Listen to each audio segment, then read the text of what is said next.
I was asked to work with a school board at a big convention that they were having.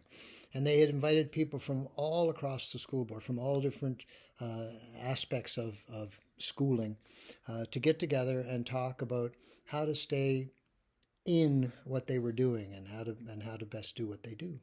One of the questions I asked at a go-round is where we all sit at table and ask questions and talk with each other so that you can, I figure, share parts of who you are and what you do and why. And one of the questions I asked was, talk about why you do what you do.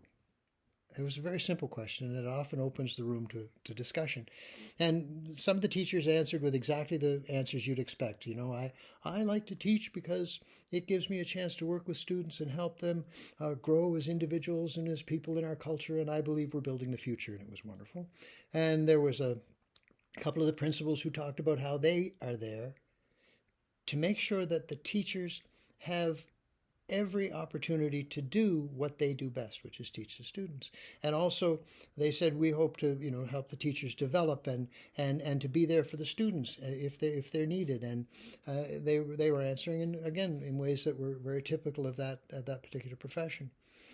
But there was a janitor who was sitting at the table, and he said, he said, I'm there to clean the floors and do the chalkboards and everything, but you know what?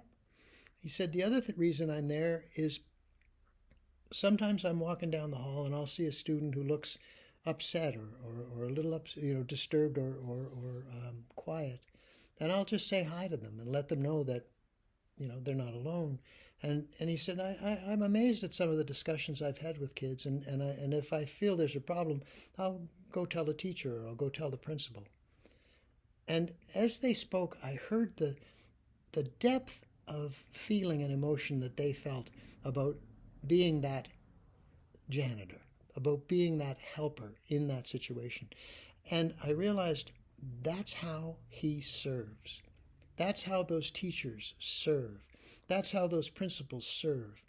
And in the keynote and workshop that I give on deep service, I ask people to connect with that deeper part of what they do for others and why they do it and how they do it and how they can do it better. And when you have a critical and deep understanding of what you do and why, you then can figure out how to do it better and what you need to do it better and be able to articulate and ask for it. Deep service, we all serve somebody.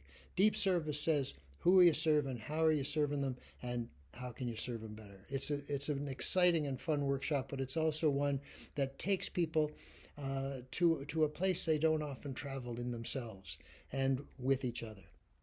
Deep service. It's important.